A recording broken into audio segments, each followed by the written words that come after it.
Here we go. Okay.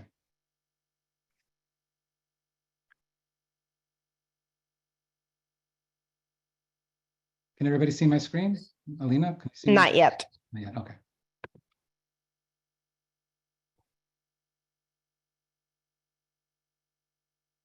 Yep. Okay. Hi, everybody. Thank you for joining. I'm Alex Teplish, author and producer of Survivor Aron's Story. Thank you to Alina Bittel, Roman Schmulson, and COJECO for your assistance in organizing this event, and to all of you for giving me the opportunity to share my project and my book and history. On this Yom HaShoah, Holocaust Memorial Day, I'd like us to remember and honor all those that perished and survived, had unique lives and stories that should all be honored.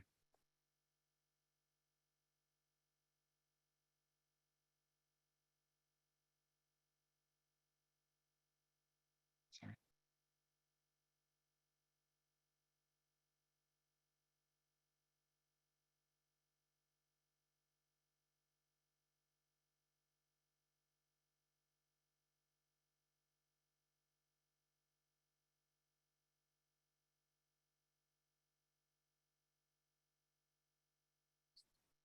Sorry, I just had a little technical difficulty there.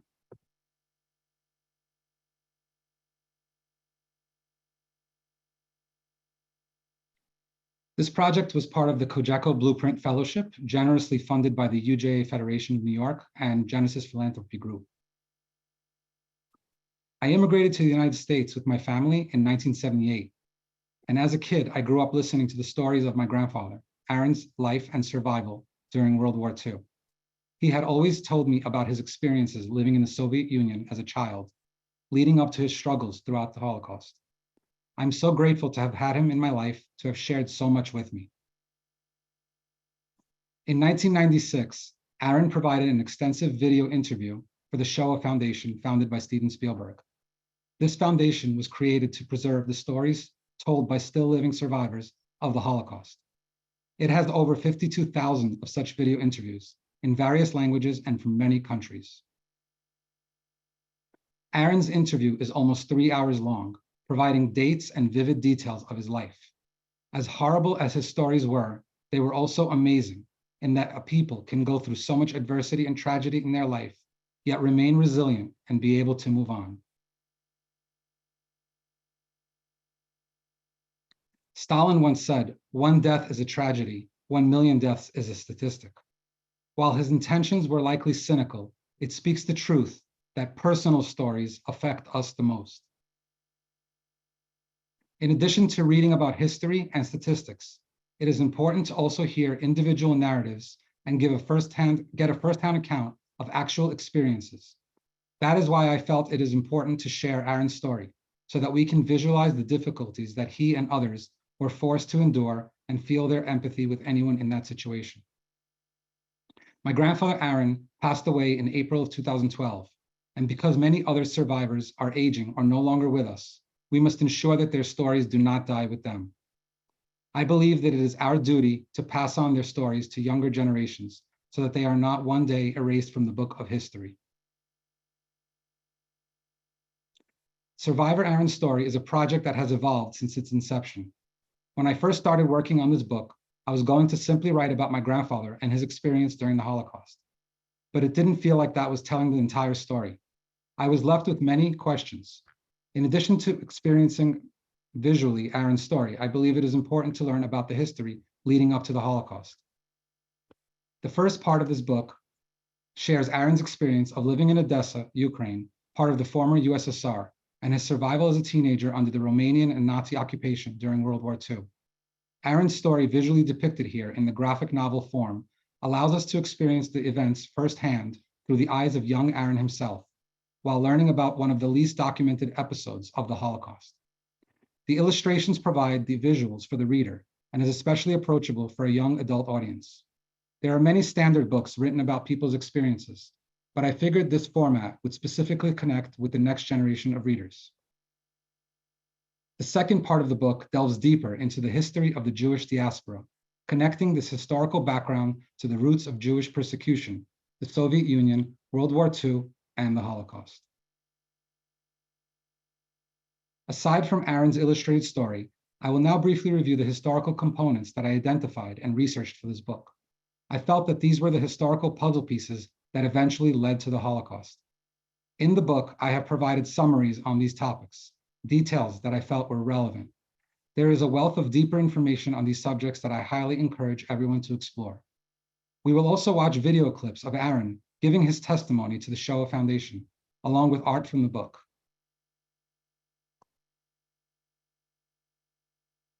The Jewish diaspora answers the questions on how Jewish people became spread throughout the world. This goes back to 70 AD, when the Roman Empire gained strength, conquering the Judeans and destroying the Second Temple. By approximately 135 AD, the Jews had experienced a nearly total expulsion from the lands that they called home. This expulsion were the beginnings of the diaspora, a term that refers to the exile of the Jews, who spread through other parts of the world. These were the origins of later European Jewish communities, in addition to those that had remained closer by in the Middle East. Jewish life in the Ukraine started with the Pale of Settlement, which was a territory created by Imperial Russia. In 1791, Catherine the Great of Russia first created the Pale. The goal was to remove Jews from Russia and into the Pale, unless they converted to the state religion, Russian Orthodoxy. At its largest, it encompassed 20% of European Russia, which at the time included much of present-day Belarus, Lithuania, Moldova, Poland, Ukraine, and parts of Western Russia. At its peak, the Pale had a Jewish population of over 5 million people. By the 1820s, Yiddish became the primary language of the European Jews, from Eastern Europe to France. During this time, it constituted 40% of the global Jewish population and the largest concentration of Jews anywhere in the world. Going back a few hundred years, the Black Sea port city of Odessa, just under 400 miles across from Istanbul, Turkey, was a popular destination for the Jews who preferred city life over the old world of the shtetls and rural communities in Ukraine. Having been heavily influenced by French and Italian styles, Odessa's architecture stood out in comparison with that of other Russian cities. Within this topic, I discussed the establishment of Odessa along with one of the founders, Duc de Richelieu. I also reviewed Jewish settlement in Odessa in the 1700s and 1800s. By World War II, Odessa had a large Jewish population of approximately 180,000, which is approximately 1/3 of the total population. This is where my family and myself are from, and where the Odessa massacre took place upon invasion during World War II. And now we'll watch a short video of Aron introducing himself and speaking briefly about his childhood.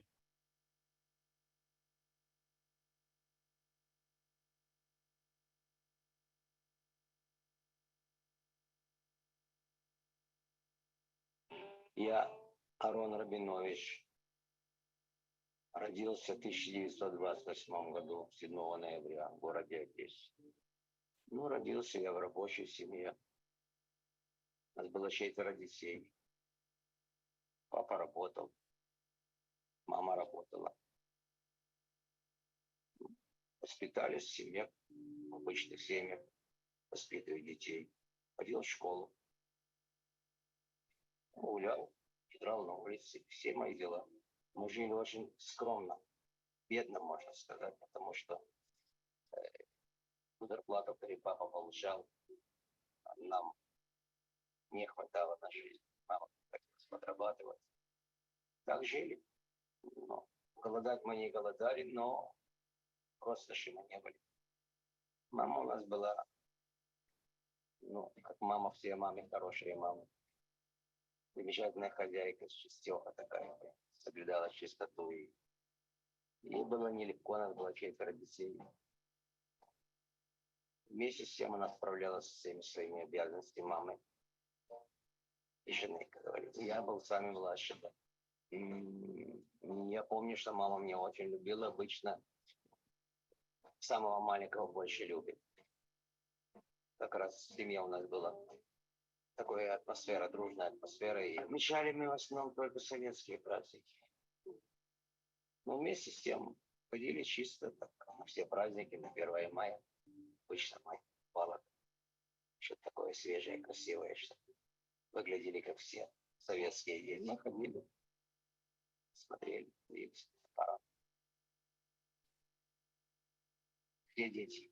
У нас и были разные, русские, украинцы, и мы не придавали этому значения. Мы не знали, что такое русский, что такое украинец. Нам было безразлично, мы даже не понимали, что какая разница между русскими и украинцами. Жили дружно.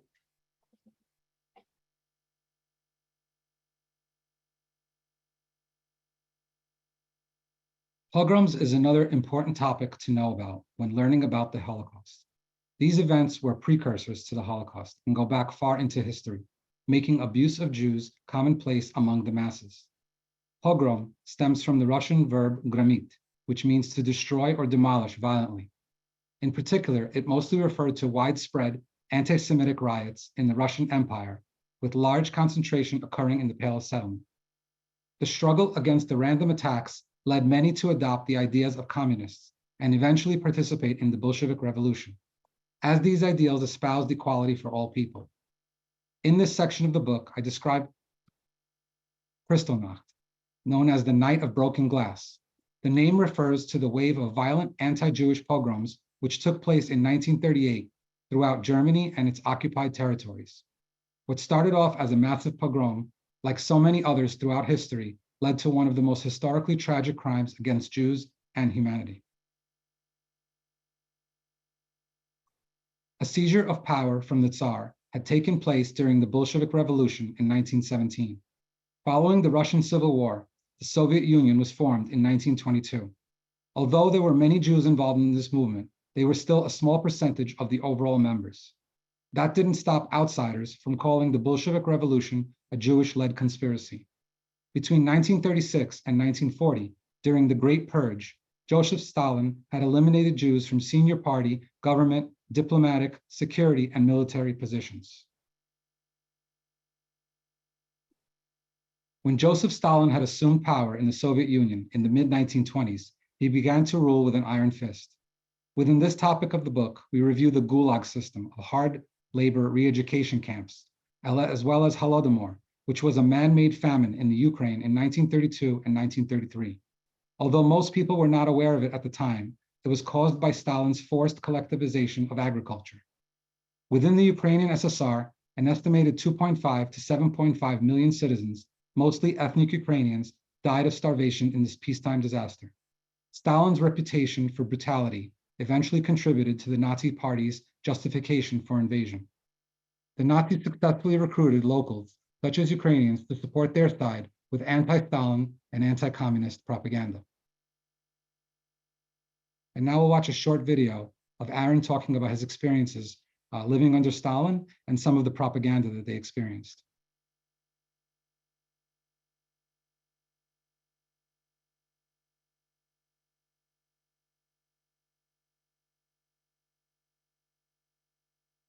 В 1933 году был голод в России, по всей России. Тогда, когда началась сталинская депрессия,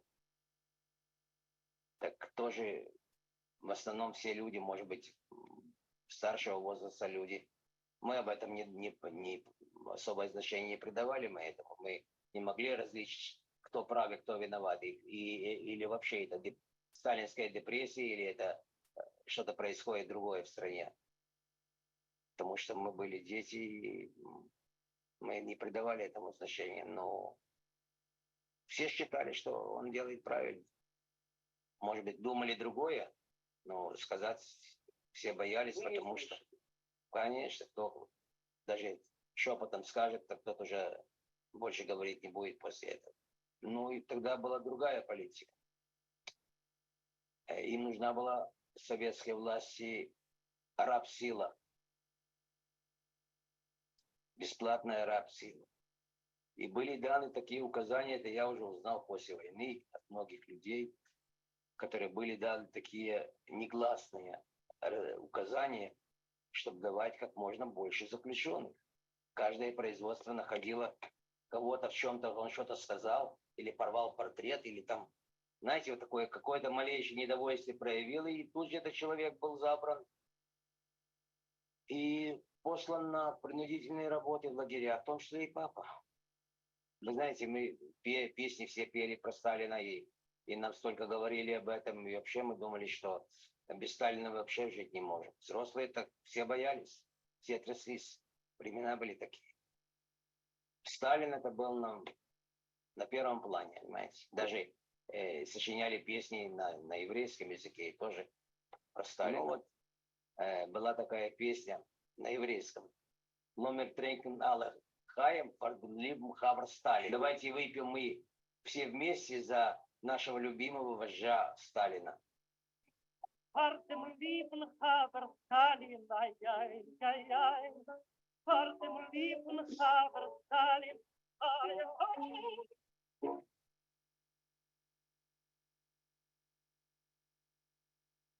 В опыте в квартире был так. Это была первая пластинка.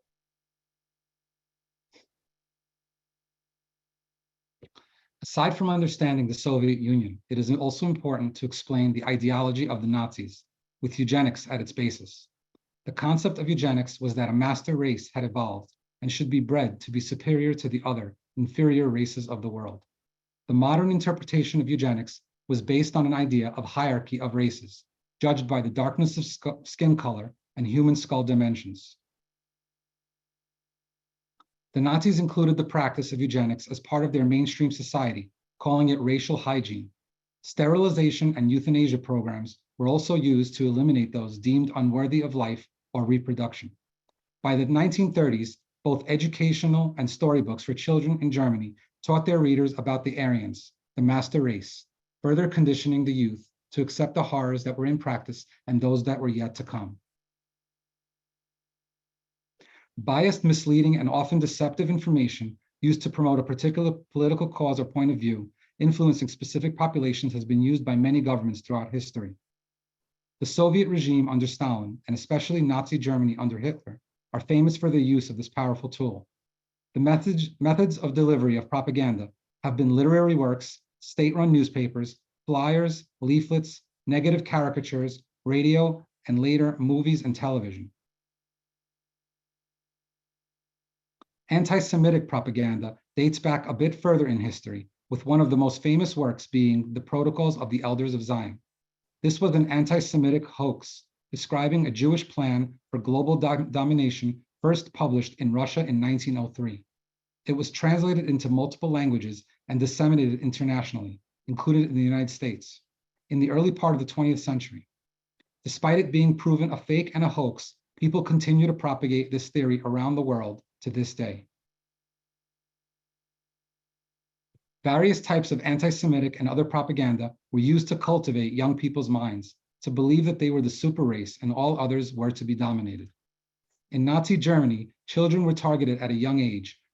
Required readings of anti-Semitic propaganda included books with such titles as The Poisonous Mushrooms.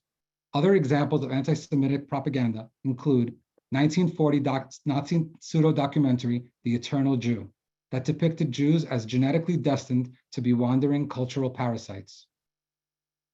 Another example of targeting the young in Germany was a board game called Get the Jew Out, in which the object of the game was to use game pieces with Jewish stereotypes out of the country. During World War II, invading a country, the Nazis distributed anti-Semitic propaganda in the form of leaflets of various languages containing negative caricatures, stereotypes, and claims that the Jews were spreading disease and were out to take advantage of people of these countries. A common element of racial propaganda, not only limited to the Nazis, is depicting its targets as insects, vermin, or less than fully evolved humans. In today's day, we can see propaganda coming out in the form of memes, fake news, clickbait, fake videos, and many other things. So we need to be vigilant when we see things online as well. World War I, also known as the Great War, was supposed to be the war that ended all wars. Afterwards, many Germans felt unfairly punished. This, along with the economic depression, eventually gave rise to the influence of the Nazi Party, with Adolf Hitler as its leader. Taking advantage of the dire situation In his first political speech, Hitler promised the citizens a better life.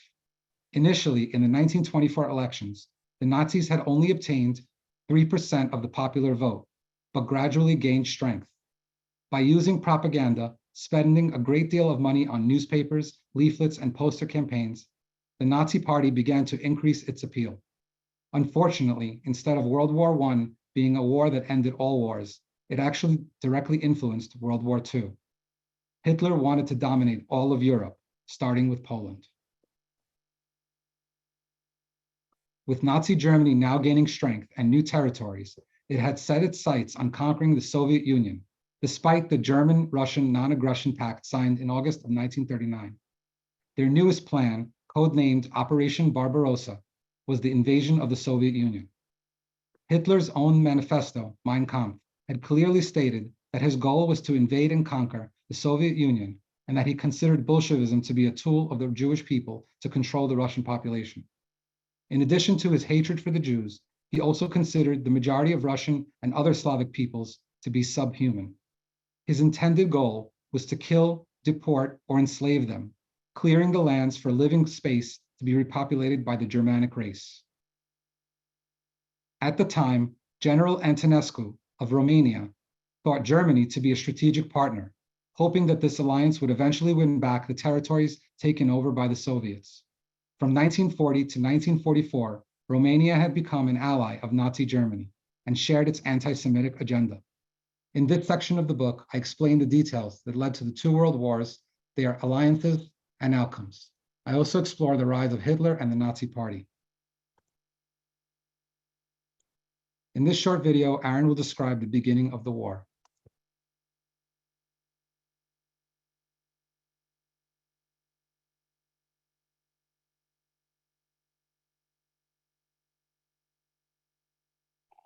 Утром мы еще гуляли, бегали по улице, по полянке, там, где мы занимались. Это было, мы уже были тогда в этом, в летнем отпуске, каникулы летние. И объявили по радио Левитан. Радио у нас в доме не было радио, поскольку мы, как говорится, не имели средств, пока не дошли до того. Но в нашем доме было очень много радиоприемников у людей, и на улицах были эти сами радиоприемники, такие говорители. Объявляли по всем радио, по всем точкам. Внимание! Говорит Москва. Граждане и гражданки Советского Союза. Сегодня в 4 часа утра, без всякого объявления войны, германские вооруженные силы атаковали границы Советского Союза. Началась Великая Отечественная война советского народа против немецко-фашистских захватчиков.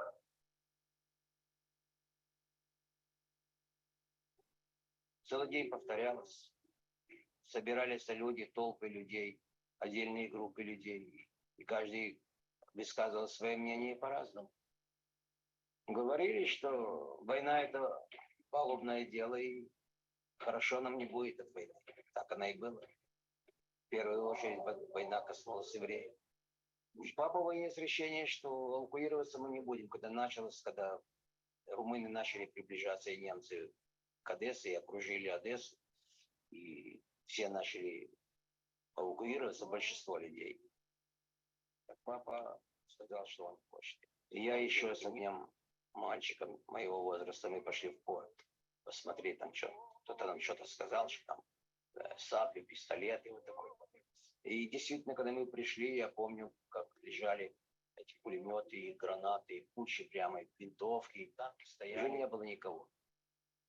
Кружил немецкий самолет двухкрыльный, который его никто не трогал, все время над городом. Все, мы уже знали, что скоро начнутся наши муки. И вот я шел, посмотрел, даже еще взял лошадей оттуда, не упряженные, которые, если бы я их не вывел, так они бы сгорели бы там, потому что все это то, что немцы, русские оставили, Красной армии, в основном все они поджигали, что преступление это не попало в руки врагу, так они и уничтожали, даже и лошадей. Кто-то что-то сказал, что румыны идут. Я пошел посмотреть, просто как мальчик, мне было интересно. Ну, я увидел, что идет локотинент, по званию капитан румынский, шел спереди. Шли уверенно, так, четким шагом, как победители.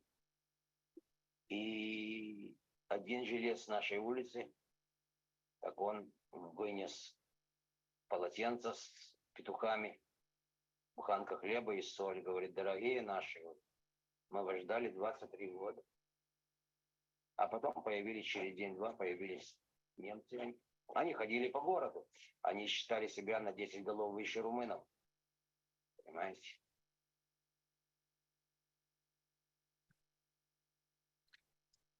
While the rest of the world called it World War II, the Soviets had their own additional name, the Great Patriotic War.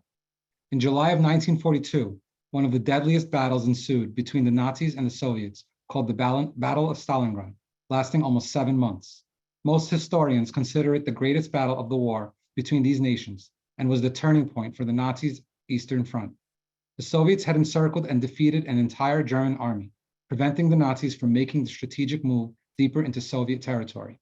Although it was successful in changing the course of the war, it was also the bloodiest battle, with almost 2 million military and civilian casualties. By 1945, once the German forces were completely out of the Soviet territory, the Soviet armies were able to pursue them across Eastern Europe and into Germany itself. World War II remains to this day the deadliest war in all of history. In this brief video, we can see how many battles took place on the Eastern Front between the German and Soviet armies. We can also see how deadly they were, as the Soviets pushed the Germans back to their own territory. As you watch the timeline, keep in mind that the larger the circle, the deadlier that particular battle.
Upon invasion of Odessa and many other cities, the Romanian and Nazi armies posted signs for all Jews to report to designated areas or risk being put to death, including non-Jews that protected them. Each apartment building had a group of people who allied themselves with the occupiers and immediately began identifying who they knew as Jews. There was also a minority of non-Jews that risked their lives to help in any way they could. And so the Romanian army began to assemble many Jews in the first few days. Everyone in the Soviet Union was required to provide their internal passport, which stated their nationality, including Russian, Ukrainian, Greek, Jew, and others. During the first couple of days, the Romanian army assembled close to 30,000 people, which were murdered, and many known as the Odessa massacre, leaving many hanged in the streets on display. The term Holocaust, from the Greek words holos and kosto, meaning whole and burned, was originally used as a term for burned offerings. By the 1800s, it became an English term referring to a massacre or a destruction of a large number of people. Only in the 1960s did people begin using this word to refer to the government-sponsored genocide, and murder of 6 million Jews in World War II by Nazi Germany and their collaborators. In Hebrew, the Holocaust is also known as the Shoah, which means catastrophe.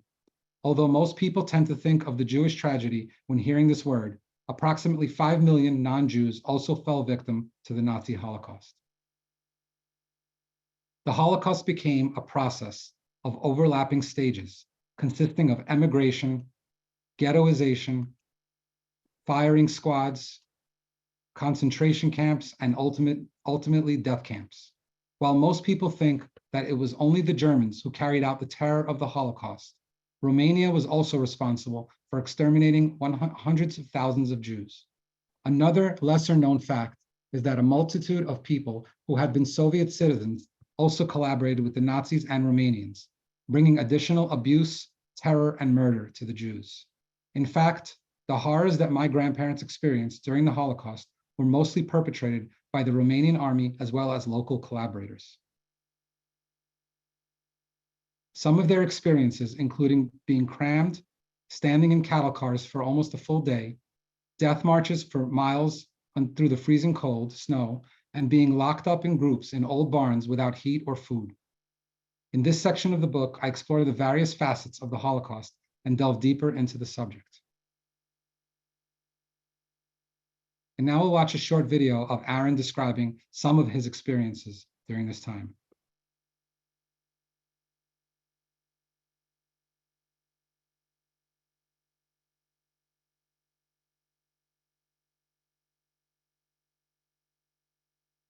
Мама нас собрала всех, сделала такие торбы походные, значит, на веревке у каждого было.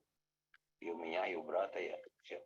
И кое-что спекла, там картошку сварила. Мы пошли поменяли.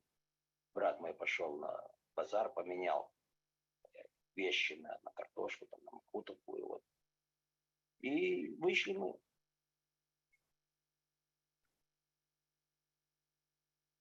Нас уже ждали товарные вагоны. На окнах решетки, вокруг жандармы стоят. И начали давать команду. Значит, наталкивать вагоны. Что даже наталкивать, что мы стояли, сесть никто не мог. Такой был страшный мороз, что квартала пройти невозможно было. А мы должны были идти, дети, старики, больные, идти по степи, такой мороз, ветер. 25 километров. Не каждый мог выйти. Все, кто отставал, опять же расстреливали, убивали. Они отрезали заднюю часть нашей колонны, ограбили и расстреляли. Там была папина двоюродная сестра, которую мы больше никогда не видели. Она была с нами в одном этапе. Но она пожилая женщина и грузлая такая была. И шла в задней части колонны, значит. Она попала жертвой, так как и многие другие сотни людей. Люди падали и так и оставались лежать. А кто мог еще ходить, тот продвигался. Ну, при входе в Думаневку так нас встретил начальник полиции Думаневского района. Думаневки. Бандит такой. Он нас встретил, остановил колонну. Он, очевидно, уже имел сигнал о том, что евреи, которые будут пригнаны, это уже на работу, а не на расстрел. Это, как я уже говорил, что мы первый наш этап, который из нас начали не расстреливать. И остановил, был так добротно одетый. И вынимает пистолет. Он всегда был пьяный. Жиды, я ваш Бог, работать будет, но все, да, господин, да, пока вот кто не будет работать, говорит, расстреляет собаку, пока он заскочили хулиганы. Они решили жидов ограбить.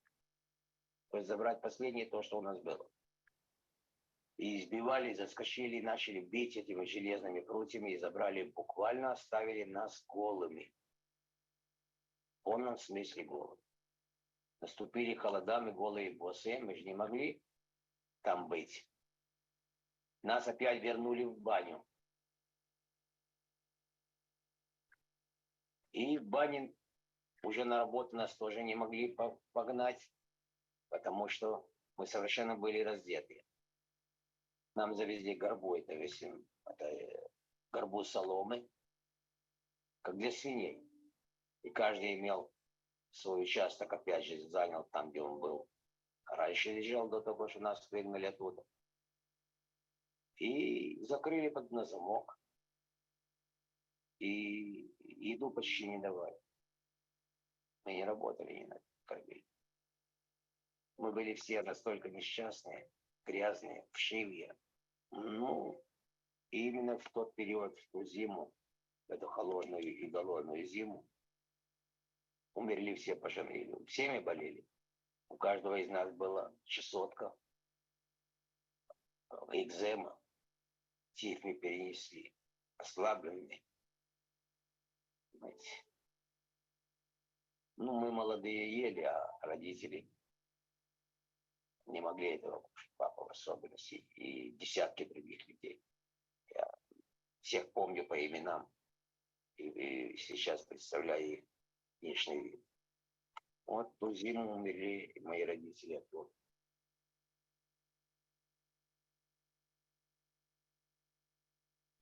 Там была большая воронка. Так первый, который умер, так полицай сразу, вот это будет ваша братская могила. Вот туда бросали, там наши родители, там все. Папа, умирая, просил кушать. Он просил, он не понимал того, что мы под замком. Умирая, он просил кушать, печенку еще просил. Очень сильная печенка. Это я помню. Мама сильно, мама уже на работу не гоняли, она что ходить, она уже так истощала, что это был скелет, просто скелет.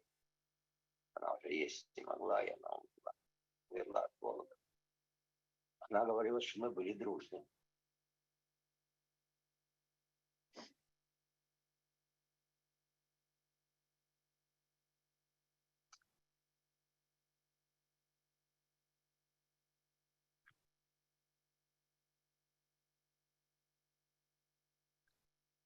While images of the Holocaust tend to depict the Jews as submissive or pure victims, there are numerous instances of those who fought back. During World War II, 500,000 Jewish men and women served in the Soviet Army, 550,000 in the United States Armed Forces, 100,000 in Polish military, 30,000 in the British Army, and hundreds of thousands more in other Allied forces. I had the opportunity to attend the 70th anniversary of Victory Day, in which many Jewish veterans of the former Soviet Union came out to celebrate. Most of these brave men and women are now in their 80s and 90s. Aside from over 1 million Jews who fought for the military, there was also a large Jewish partisan movement in the Soviet Union. A unique hiding place of the Soviet partisans were the Odessa catacombs. The total distance of this underground labyrinth is longer than that from Odessa to Paris, making it the largest catacomb system in the world. In addition to the more organized partisan movements, there were a multitude of uprisings by Jews at concentration camps and ghettos. In this video, Aron discusses the liberation that he felt and experienced when the Soviets finally took back the territory.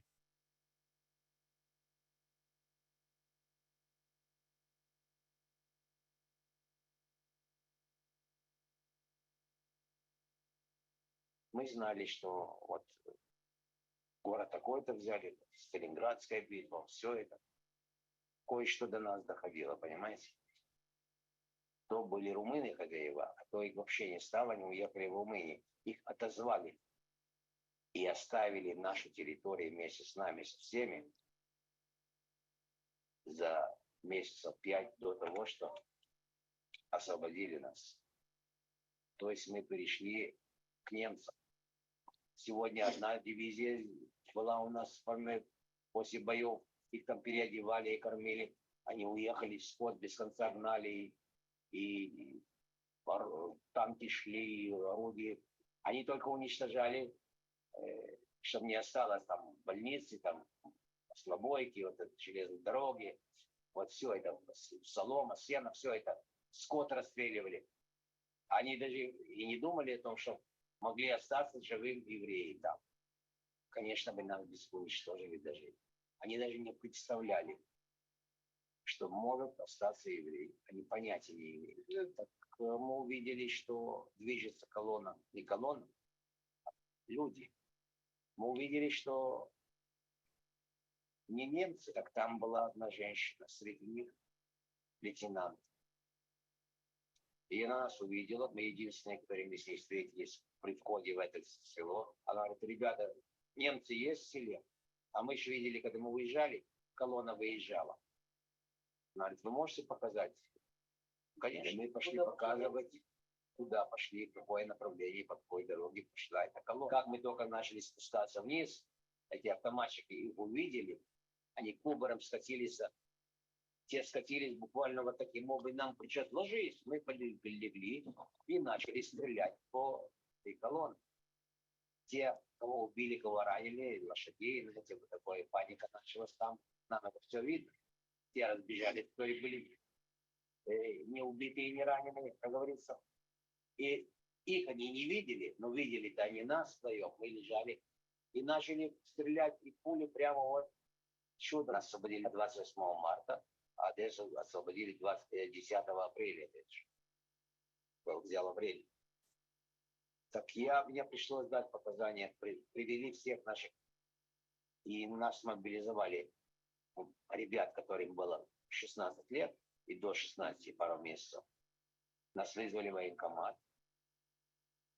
Не только еврейские, но евреев там вообще мало было. Я был и еще был, моих 2 товарища попали. Всех местных жителей, украинцев, мобилизовали в армию. Вызвали нас в военкомат, и нам сказали, что вы должны, скоро вас будет в армии, через год, но этот год, пока недохват милиционеров, там все такое, вы должны помогать милиции. Стоял, охранял с винтовкой, которая была выше меня в 2 раза. Стоял, охранял своих полицаев. Я их выводил. И они меня видели, я их видел. И я давал показания, какие зверства они чиняли против нас.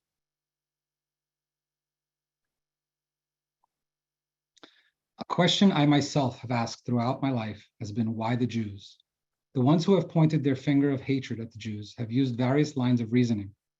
In the book, I review various concepts, such as the claim of being the chosen people, deicide, which is the blame placed on Jewish people for the death of Jesus, cultural differences and assimilation, Jews as a separate race, economic factors, as well as using Jews as a scapegoat for a population's troubles. In my opinion, the real reason, one of moral ideologies, is what separated Hitler and the Nazis from the belief of the Jews. Finally, there is also the subject of crimes against humanity, which discusses the outcomes of World War II, how it affected world policy, global organizations that were formed, as well as other genocides that have occurred since the war. From the years following the Holocaust to present day, there have been numerous documented large-scale crimes against humanity. Anywhere from tens of thousands to millions of people have been persecuted and killed in systemic ways, similar to the crimes against Jews during the Holocaust. The persecution has varied from country to country based on race, religious, spiritual affiliation, political affiliation, and ethnicity, but all these instances have had many similar components. By recognizing these components, supporting international cooperation to prevent them, and keeping an open dialogue amongst nations, as well as neighbors, it is possible to one day make such crimes a thing of the past. Some of the goals of the project are to educate and also promote unity and empathy, especially to younger generations. One way to do this is to explore our common histories and help one another in our pursuits of a happy and equal life. Let this one example serve as a guide. Rabbi Leon Jick, who was deeply involved in civil rights activism alongside Dr. Martin Luther King Jr., was arrested in 1964 with several other rabbis for their protests during this movement. In a group letter from their jail cell, they referenced the atrocities during the Holocaust as one of their inspirations. The words "never again" must be applied to the whole world, and we must all be the stewards of this mission. It is time that the future of humanity be placed into the hands of the peaceful citizens of all nations. Now I'd like to share some older photos of the survivors in my family, honoring each of them. They have all been included in this book and were still children and teenagers at the time of the war. Izia Golder, brother of my grandmother Genya, who survived the concentration camps and forced labor. He was one of the first immigrants to come to New York in the mid-70s from the former Soviet Union. He is no longer with us, but has 3 grandchildren and 4 great-grandchildren growing up in the United States. Salya Golder, eldest brother in the Golder family. After barely escaping alive from a Nazi firing squad, he went in search of my grandma in the death camps. There he found her, unable to walk, and carried her on his back for over 100 kilometers back to Odessa. He is also no longer with us, leaving behind 4 grandchildren and 4 great-grandchildren. Genya Rabinovich, maiden name Golder, my grandmother.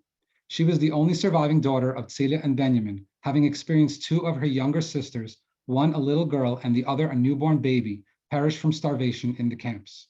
We immigrated to the United States together, and she is thankfully still a big part of my family's life. She has 4 grandchildren and 5 great-grandchildren. And she is also on the call tonight. Zina Rabinovich, the eldest sister of Aron, survived the concentration and labor camps and helped get Aron and their brother Yosef to a Jewish orphanage in the final year of the war.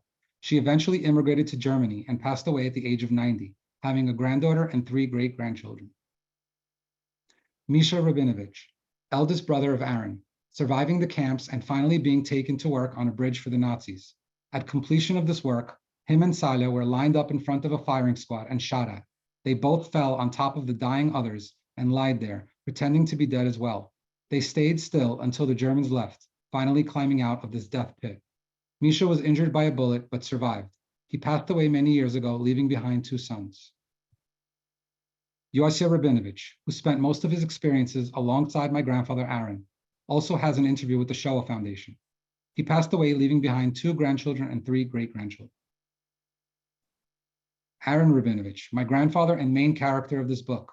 Along with his sister and brothers, they lost their parents to starvation in the camps. Although he didn't achieve a high-ranked career, he was an inspiration to me.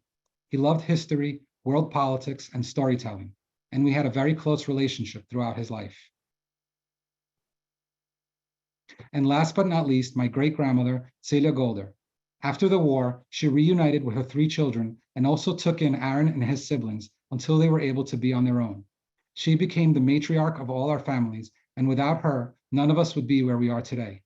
She also immigrated to the United States with us in 1978 and helped care for me until the age of 6, which memories I still treasure. She would now have 6 grandchildren, 11 great-grandchildren, and 14 great-great-grandchildren. Aron completed his interview with the following wishes for us all. Что я могу им сказать? Чтобы они не знали только этого горя, которое пережили мы. Это главное. My goal is to spread Holocaust education, empathy, and unity, especially beyond the Jewish community. Despite the efforts in place, anti-Semitism continues to persist, along with other forms of pure hate.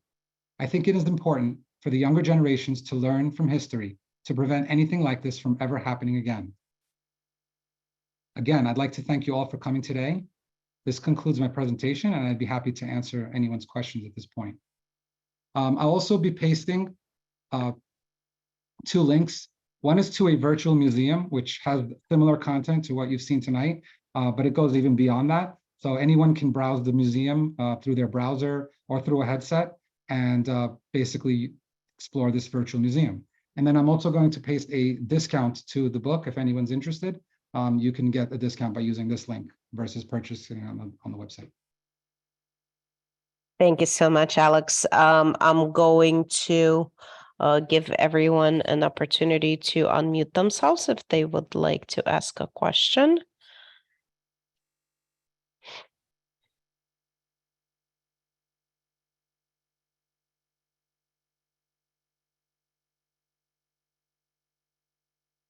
So there's a question in the chat. Amazing presentation, Alex, very moving. I was wondering if you can take us through the creative process. Did you speak to the survivors and local historians? to gain a visual image of Aron's story must have been such an arduous task to get all the details right. I was also curious if you were inspired by any particular artists who documented their experiences in ghettos and concentration camps.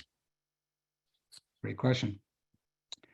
So the process started with first translating what my grandfather told us about in his testimony from Russian into English, then putting that into a timeline, into a chronological timeline. In addition to that, I did a lot of research on the history to make sure that what he was saying was historically accurate. He was remembering dates, very specific dates related to the war, and I was able to connect it to actual historical fact. I did read a lot of books and watch many documentaries on the subject. One thing I did avoid is reading the other graphic novel, the most famous one on the subject, Mouse, because I did not want to have it influence me. I actually read it as soon as I was done with my project to kind of keep it out of any influence on mine. But I definitely appreciate that project. And I actually met Art Spiegelman, the author and artist of that book, and gave him my book as a gift. Let's see, what was the other part of the question? One of the interesting backstories of this project that I didn't bring up in the presentation is that the team of artists that I hired for this book were Romanians based in Romania. And they actually learned a big part of their history of their country through this project that they did not learn in their schools through their education system. So that was an interesting twist to the story, to the backstory as well. And then one of the additional people that worked on the team for the book was a Holocaust museum historian that I also worked with to ensure that everything was historically accurate. Jennifer, did you have your hand raised? Yes. So I just want to thank Alex for this tremendous, absolutely incredible presentation and all the work that he's done with his grandfather and this multimedia approach, the book, the virtual museum, your presentations. And for those of us involved in Holocaust education and passing along the story, and individuals who, like you, have family who suffered and also survived and thrived after, what do you recommend people who are involved in Holocaust education, and particularly the second generation, third generation folks who may not feel like they have the skills that you have in writing and in producing this kind of document? What can others do? What is like an accessible way to keep this story going? Well, thank you for the compliment. You're welcome. I think that using the multimedia helps take away from any lack of presentation skills. And there's a lot of materials out there, not only mine. So I think anyone who's involved in education can leverage other people's materials, my videos, other videos on YouTube, and really have a back and forth like what I did in this presentation, not just a nonstop monologue, but really going back and forth between artifacts and video and sound bites and things like that. And I personally think that it engages an audience, and I hope that it did that tonight.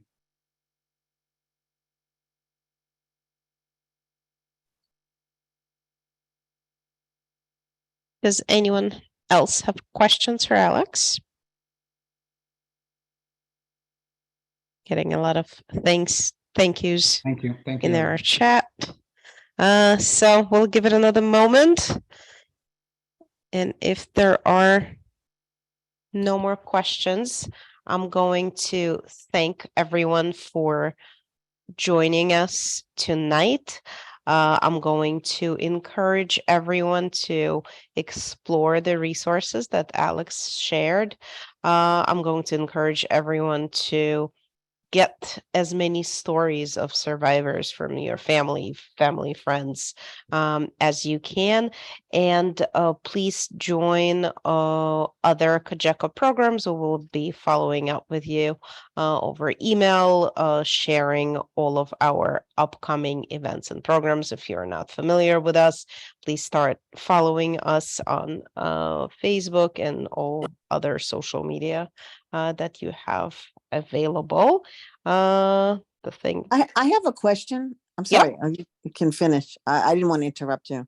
No, it's okay. Go ahead. I'm just curious about resistance to Holocaust material? Because just for example, I wrote a play. It was inspired by like 5 years of interviewing women from Southern California that were Holocaust survivors, and they just came to me in different situations. I wasn't seeking them out, and then I used, you know, their inspiration, some of their stories, elements of their stories, to create a play. I had 2 readings and 1 professional production, and even in that process, and then, you know, thereafter, I mean, I got involved in other productions and work, but there was always this resistance, especially from Jewish communities. And sometimes, you know, a theater like that was related, it was a Jewish theater or related to a synagogue program or had a very big Jewish subscription audience. You know, they just like, they didn't want to deal with what they call like a Holocaust play or another story about the Holocaust. And I understand there's an element of oversaturation, and, you know, people can sometimes just not deal with the trauma. It's triggering, but I just found that very, very interesting in the whole process. And I just wondered if Alex had any experience with that, and just any comment. Yeah, I mean, I think that there is definitely such a thing as Holocaust fatigue, especially for educators, or specifically, I've heard it from people in Germany because they have probably the strongest Holocaust education system. But what I've done with my project is utilize illustrations to still depict the horrors of what happened, but not necessarily use photography that is a lot more horrible and difficult for people to look at. In this way, it helps educate a younger generation as well, without necessarily traumatizing people looking at realistic photos. So that's one aspect. Also, using videos of testimony of survivors speaking. You're not just hearing about a statistic of 6 million or looking at piles of dead bodies or artifacts, but you're actually hearing about some light beyond what happened with the survivors. And I think that's very important, hearing actual survivors and some kind of even slight happy ending stories that they have after the war, and once they finally were able to settle back into real life. Right. Thank you. Thank you. Okay. I think that concludes our program for tonight. Thank you, Alex. Thank you to everyone for joining us, and have a good night. Thank you, everyone, again.